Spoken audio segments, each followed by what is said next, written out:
Compassion Eating, que faz parte do projeto Cuidar com Paixão e do treino de habilidades de compaixão. Módulo 1, alimentação. Módulo 2, obesidade. Módulo 3, cirurgia bariátrica. Módulo 4, transtornos alimentares. Módulo 5, tratamento dos transtornos alimentares pela terapia cognitivo-comportamental. E módulo 6, o tratamento focado na compaixão. Então, a gente já falou no módulo 6 da origem do projeto Cuidar. Agora eu vou dar continuidade falando dos trabalhos que foram apresentados em congressos, que vai nessa sequência, nesse mesmo raciocínio do cuidar, que depois deu origem ao que temos hoje, que é o cuidar com paixão.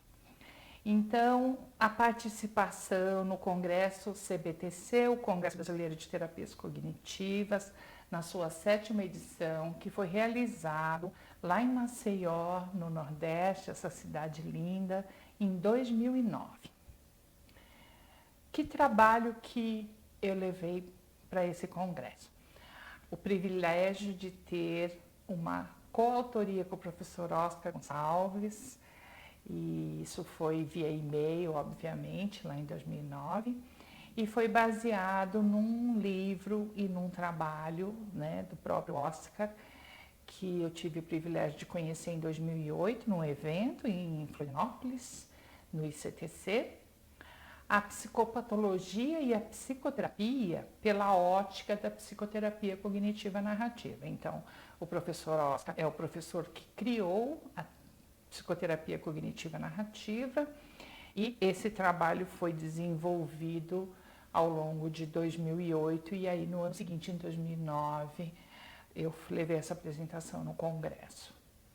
O mais interessante é que nessa época eu nunca imaginaria que anos depois ele viria ao Brasil especialmente para participar da banca da minha dissertação de mestrado. Então é um momento muito particular, muito especial poder estar consolidando anos e anos de trabalho, né? E agora já comemorando essa semana 2 anos da defesa. Algumas ideias aqui que eram super interessantes lá em 2008, 2009, continuam inéditas, continuam vivas, né, instigantes. Primeiro, a ideia de falar da metáfora narrativa. Ela é adotada por diferentes escolas terapêuticas na busca de compreender a pessoa, o indivíduo, o seu disfuncionamento psicológico e a formulação psicoterapêutica. Então é interessante a gente falar em disfuncionamento psicológico, né? Então a gente pode estar num funcionamento e eventualmente isso está disfuncional. A narrativa, ela é de fato o instrumento principal para a gente entender a forma, a maneira como o homem constrói e organiza a sua experiência e o seu conhecimento no mundo. Interessante agora a gente pensar, será que com a metáfora narrativa em mente, a gente poderia pensar um pouquinho além? Será que a psicopatologia ela poderia ser vista como uma ficção narrativa e a psicoterapia como uma criação narrativa? Então essa é a provocação desse trabalho e continua atual até hoje, mais de uma década depois.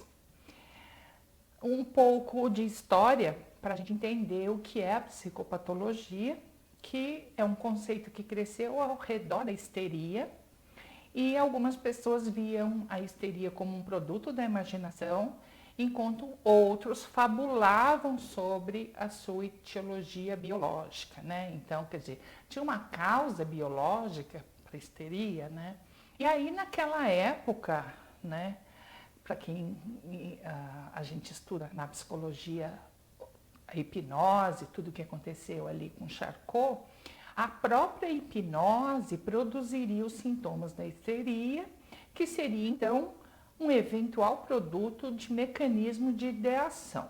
Então, Partindo dessa ideia de hipnose e mecanismos de ideação, surge então um dilema, e o dilema surgiu lá das épocas de Charcot e permanece até hoje.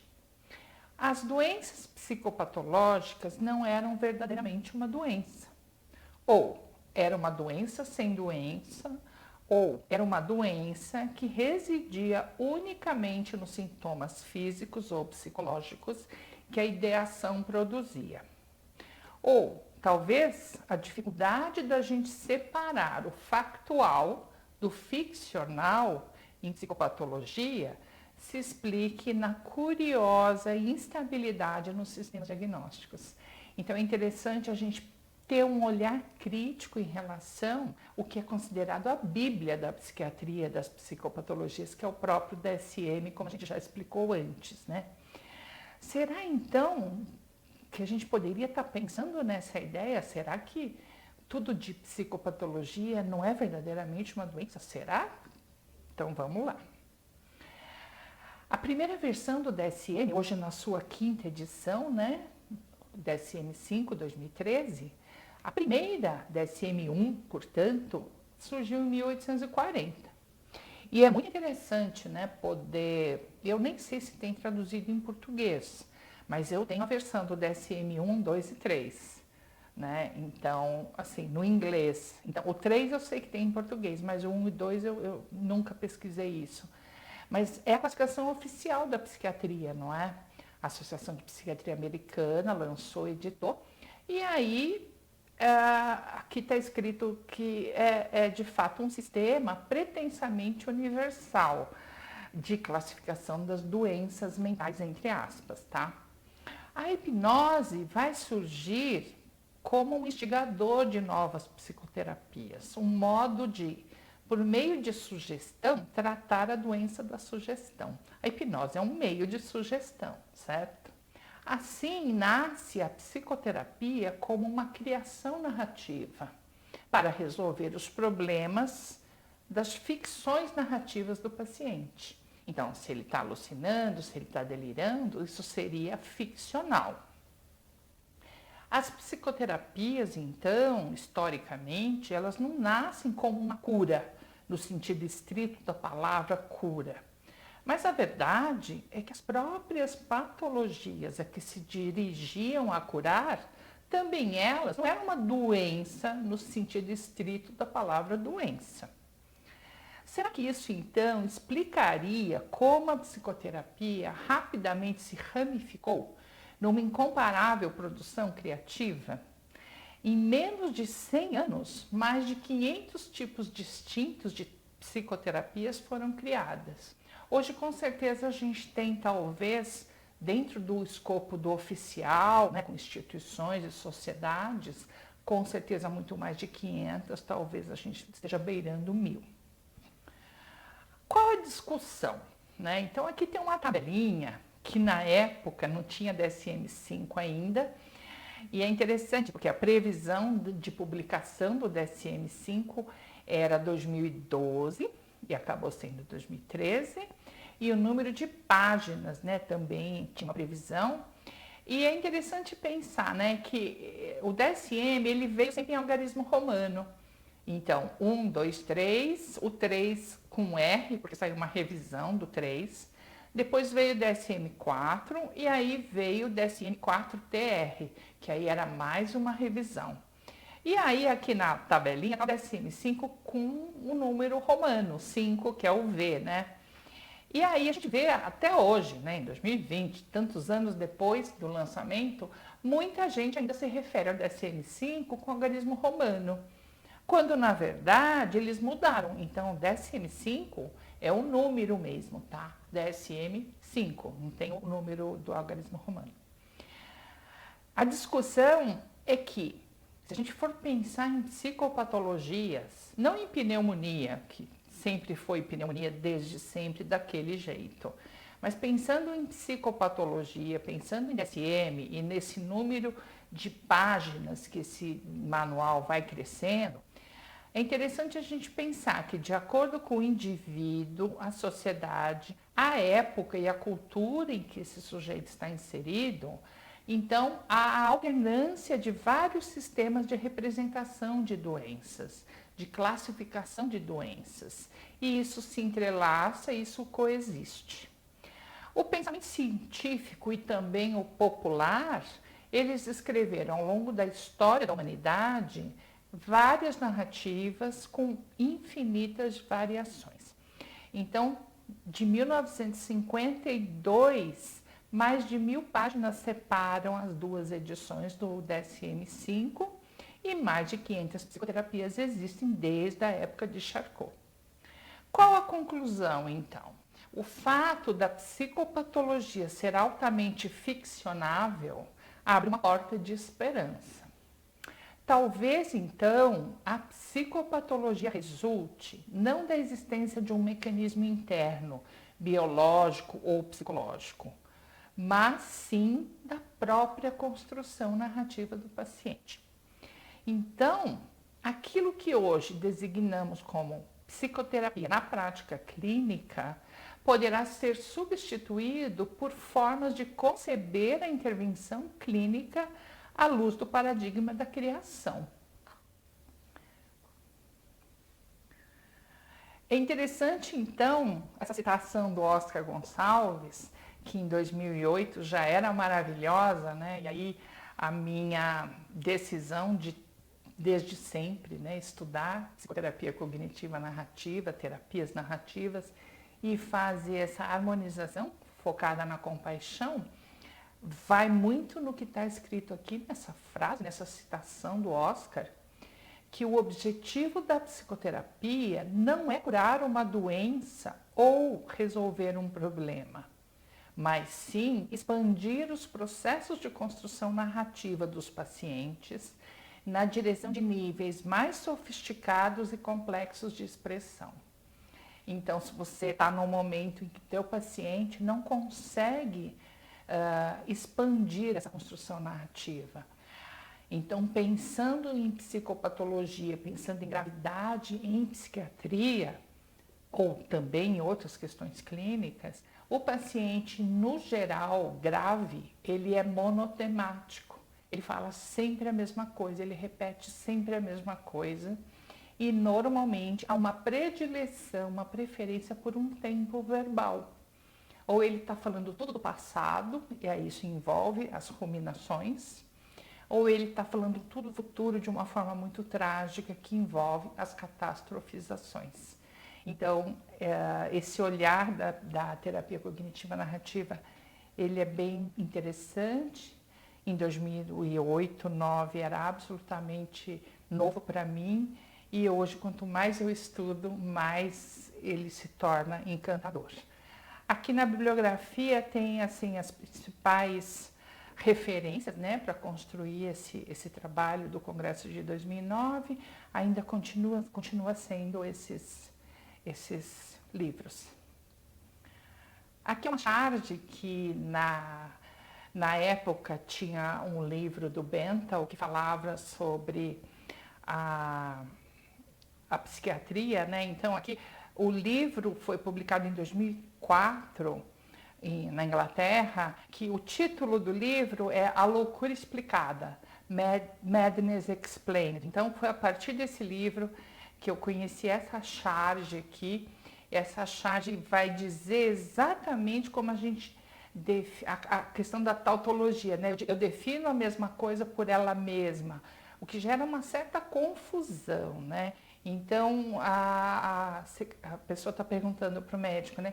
Qual é o sintoma primário da esquizofrenia? Provavelmente é uma desordem de pensamento. Eu entendo, mas o que é uma desordem de pensamento?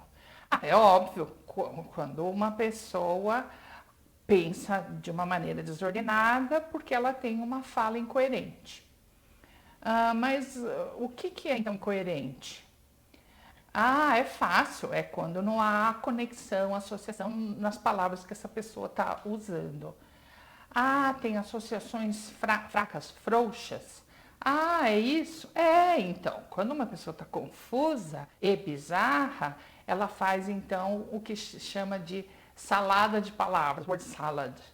Ah, então eu entendo. Então, quer dizer que quando uma pessoa faz a salada de palavras, porque ela tem uma fala incoerente e aí ela tem uma desordem do pensamento. Então, a definição, ela, ela se define por ela mesma. E isso tem muito do que a gente usa em psiquiatria e em psicoterapia a partir disso, né? Então, os conceitos não ficam assim tão claros, né? É uma brincadeira, mas é uma charge bastante interessante, com muito conteúdo. Outro trabalho que foi para esse mesmo congresso em Maceió, em 2009, foi caso clínico, né? Então, assim, eu tenho uma predileção por escrever casos clínicos. Eu acho que é importante narrar histórias de superação, histórias de pessoas que de fato estavam vivendo talvez o pior momento das suas vidas em relação às desordens, e a vida volta à ordem. Como é que a gente sabe que a vida voltou à ordem? Por exemplo, voltar a estudar, se não estava estudando, se parou. Por exemplo, voltar a trabalhar, por exemplo, se parou. Se estava isolada há muito tempo, voltar a namorar, voltar a ir no cinema, voltar a conversar com os amigos, casar, ter filho, enfim. Tocar a vida, como se diz, né? Levar uma vida que eu escolhi viver. E difícil a gente imaginar que alguém escolheu viver isolada dentro de casa, se empurrando de comida, vendo série a noite inteira e vomitando tudo depois, né? Talvez isso não seja exatamente uma escolha e talvez o objetivo do projeto Cuidar com Paixão seja esclarecer isso, né? Nem sempre é uma escolha. Às vezes, quando eu estou nessa situação e não sei como sair. O título Novas Molduras para Velhas Histórias é porque muitas vezes a gente não consegue mudar a história, o fato, aquilo aconteceu mesmo, né? Então, a história está lá, mas eu posso dar novas molduras. Então, eu posso fazer o reframe, né, no caso. Então, esse relato de caso é um processo de ressignificação em 10 sessões, com uma paciente diagnosticada com anorexia nervosa e internada na ICAL, no Ambulim, no Instituto de Psiquiatria aqui da Faculdade de Medicina da USP, em São Paulo. A ICAL é Enfermaria do Comportamento Alimentar, trabalhei lá há alguns anos, e esse trabalho foi utilizando a psicoterapia cognitiva narrativa.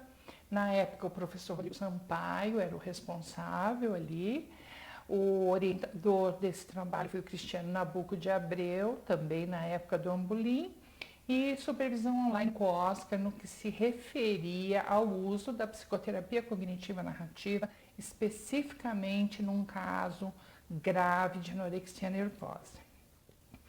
Aqui também é exatamente como o trabalho foi, sem trocar nenhuma linha, né? Então, esse é um trabalho de 2009. Eu vou tentar aqui só passar assim o mínimo para que você entenda o raciocínio do que é sair de um tratamento considerado o padrão ouro, que é a TCC, e caminhando para um trabalho que vai se distanciando de tratar sintomas e passa a olhar mais para a narrativa do paciente, na compreensão de como chegou nessa gravidade e aí fazer a intervenção psicoterapêutica e de como essa pessoa toca a sua vida depois disso. Isso em 2009. De novo, quase tudo que eu vou falar aqui em 2020 continua assim, né? Não tem grandes novidades em termos de tratamentos e de resultados robustos, que tem uma psicoterapia que realmente melhora todo mundo nos transtornos alimentares. Recentes estudos mostram que tratar pacientes anoréxicos somente com medicação é inapropriado, já que nenhuma intervenção farmacológica tem um impacto significante no ganho de peso ou no padrão psicológico dos pacientes. Então, geralmente o tratamento está direcionado para a depressão. Obviamente a pessoa melhora da depressão, mas não há nenhum tratamento específico para a questão do comportamento alimentar. para adultos com anorexia nervosa, há algumas evidências de que a TCC reduz o risco de recaída após a restauração do peso-alvo. Então, tem todo um trabalho para restaurar o peso-alvo. O que é peso-alvo? A gente já falou isso antes, né? Então, todo mundo sabe o que é IMC, Índice de Massa Corpórea. Quando a gente fala de um IMC abaixo de 17, 17,5, a gente já está falando de um grau de atenção. Não é a única informação, mas é uma das. Então, abaixo disso, quando a gente fala de IMC 15, 14, a gente já está falando pensando em internação. E o paciente mais magro que eu vi numa internação, ele tinha um IMC 10, tá? Então, IMC 10 é alguém que não fica de pé. Normalmente é uma pessoa que precisa da cadeira de rodas, porque ele não tem tônus muscular para ficar de pé. Da mesma forma, quando a gente está falando de obesidade mórbida, a gente está falando IMC acima de 30, 35, a gente já começa a falar. IMC acima de 40, obesidade mórbida, indicação de cirurgia bariátrica. E aí, quando a gente está falando de um risco de uma pessoa que tem um IMC 60, 65, também é uma pessoa que mal consegue ficar de pé, tamanho, nível de obesidade. Os autores concluem que há mais dúvidas do que certezas e é um vexame, essa é a palavra traduzida, a falta de pesquisas nos últimos 30 anos para tão séria e fatal patologia.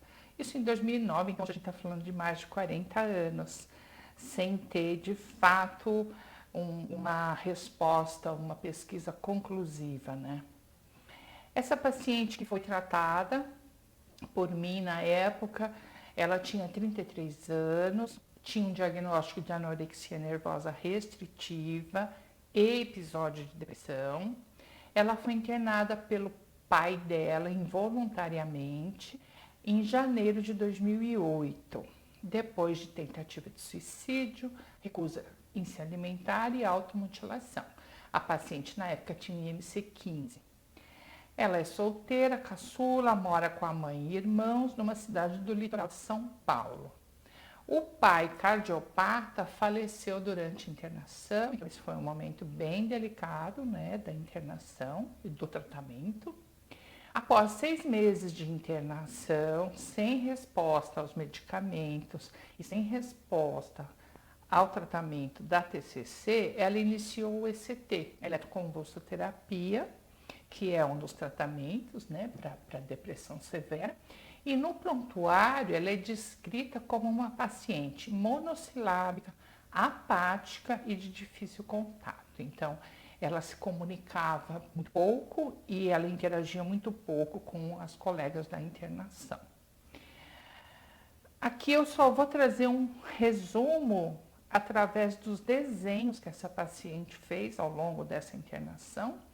Então, um dos primeiros desenhos de autorretrato, digamos assim, né, de autorreferência, é esse desenho que ela me mostrou. Até hoje eu olho esse desenho e me vem muito das histórias que ela contou para mim naquela época, o grau de sofrimento que alguém pode ter para se retratar dessa forma. Ao longo do tratamento, numa das atividades durante a internação, também é interessante ver aqui que tem uma forma de corpo, né?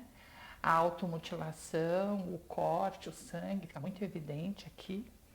E no final, na última sessão, quando eu fui me despedir dela, esse foi o desenho que ela fez. Então, eu adoro mostrar esses desenhos porque isso mostra, e foi muito interessante porque ela fez assim na roupa, né, aqui na barriga, né? Então tem assim esse fofinho assim da blusa.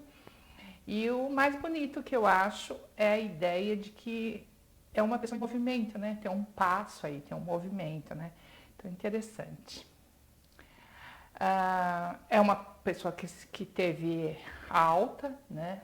Mesmo com tudo que aconteceu durante a internação. E eu tenho a oportunidade de encontrar com essas pessoas via e-mail, pessoalmente, anos depois.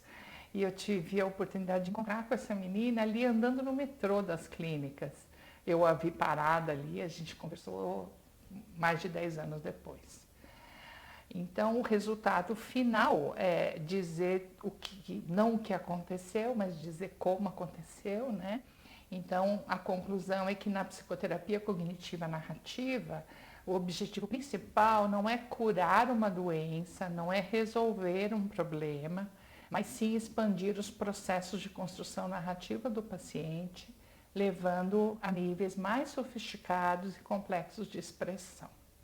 Numa aliança terapêutica segura, a paciente pôde narrar e renarrar velhas histórias, relatar o abuso sexual na adolescência, viver o luto pela morte do pai e encontrar novos sentidos para a sua vida. Tal processo só foi possível com a paciente e a psicóloga em parceria, abertas para serem tocadas e transformadas ao longo de todo o processo.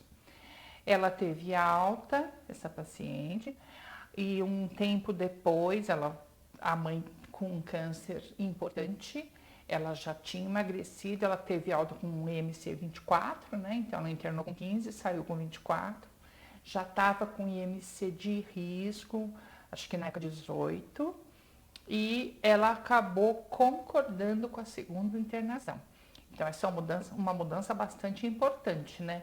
De alguém que teve uma internação compulsória pelo próprio pai e depois concorda com a internação para ela ganhar peso, para ter condições de acompanhar a mãe, a cirurgia e o tratamento oncológico da mãe. E essa história é triste por conta do óbito do pai, mas o pai agiu.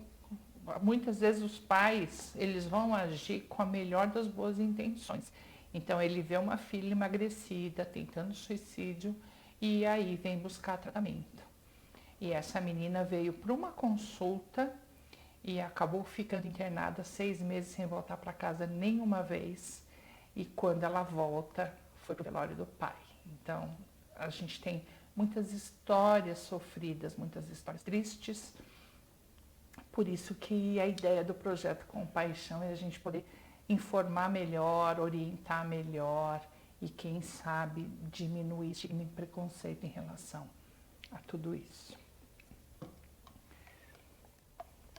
Um ano depois, a gente teve o Rio International Eating Disorders no Otton Copacabana, no Rio de Janeiro, 2010. E aí também eu levei trabalhos, né, para lá. E já era o que eu estava estudando na época, em 2009, que era Bullying and Eating Disorders. Is it feasible to undo the chain? Quer dizer, bullying e transtornos alimentares. É possível desfazer esse elo? Por quê? Porque todas as pacientes, homens e mulheres que eu atendi na época do Ambulim, contavam histórias de bullying. Inicialmente, parecia ser bem natural que as pessoas contassem histórias de bullying em relação ao próprio corpo. Então, muitas das narrativas tinham a ver com o corpo, forma do corpo, peso. Na verdade, conforme o tempo vai passando, você vai tendo contato com os temas, não, era bullying no geral. Então, era um tema muito interessante na época. Na época não se falava de bullying no Brasil. Isso começou um pouquinho depois, 2010. O bullying pode ser por qualquer motivo, porque o que conta é a intenção e a maldade. Então, orelha de abano, 4 olhos. Então, não era só ligado à obesidade, sotaque, né? Sotaque diferente, morando em São Paulo, enfim. As histórias são muito parecidas, mas elas continuam acontecendo, né? Trazer o tema bullying para a palestra de escola não diminuiu o bullying na escola, aumentou, né? Essa é a tragédia. O outro trabalho também no mesmo congresso, e aí de novo, né, relato de caso, é a ideia de dá para a gente superar a anorexia nervosa, não no sentido da cura, mas no sentido de a vida pode seguir, né? Tornando-se mulher e deixando a anorexia nervosa. Uma narrativa em 42 semanas no projeto piloto do protocolo de psicoterapia cognitivo-construtivista no tratamento da anorexia nervosa. E é tão interessante, quando eu estava preparando esse material, eu recebi uma mensagem pelas mídias sociais dessa paciente. Então, assim, é bacana ter a oportunidade de você continuar em contato com essas pessoas 5, 10 anos depois, porque você acompanha a história, né? Então, a pessoa está casada, está com um bebê, está estudando, então é bem bacana você saber que você co-construiu alguma coisa diferente, né? Essa é uma paciente que esteve antes dos 18 anos internada no Ambulim e depois ela foi para a Unifesp. Então é interessante a gente entender esses caminhos também do paciente em relação aos ambulatórios, né? Esse aqui é um programa de 42 semanas. Esse programa foi desenvolvido pelo Cristiano Nabuco de Abreu. Então, eu participei como terapeuta nesse projeto, né, que foi o pós-doc do Cris. E aqui está bem detalhado, mas tem também o artigo original. É um artigo de 2005, que é interessante ter a teoria e a explicação. Eu falo dele um pouquinho mais para frente, tá? Então, são esses os principais trabalhos, né? Não dava para trazer todos os trabalhos, mas desse trabalho de estudar transtornos alimentares, bullying, em algum momento eu percebo que não é só um bullying qualquer, é mais do que isso. Isso é um trauma na vida dessa pessoa, a forma como ela foi tratada. E aí eu começo a estudar trauma. Então, de 2010 para 2013, eu já começo a estudar essa relação de bullying com transtornos alimentares e transtornos alimentares com transtorno de estresse pós-traumático. E é tão interessante o timing da vida, né? Porque hoje o Facebook me lembra que em 2013 eu tinha postado uma foto de uma monografia que eu estava terminando para o curso de especialização, que era pesquisar se tinha algum protocolo que tratasse transtornos alimentares relacionados com transtorno de estresse pós-traumático. E não tinha nenhum em 2013, não tem ainda hoje. Então é muito interessante o time, né? Quer dizer, o Facebook me lembra hoje disso.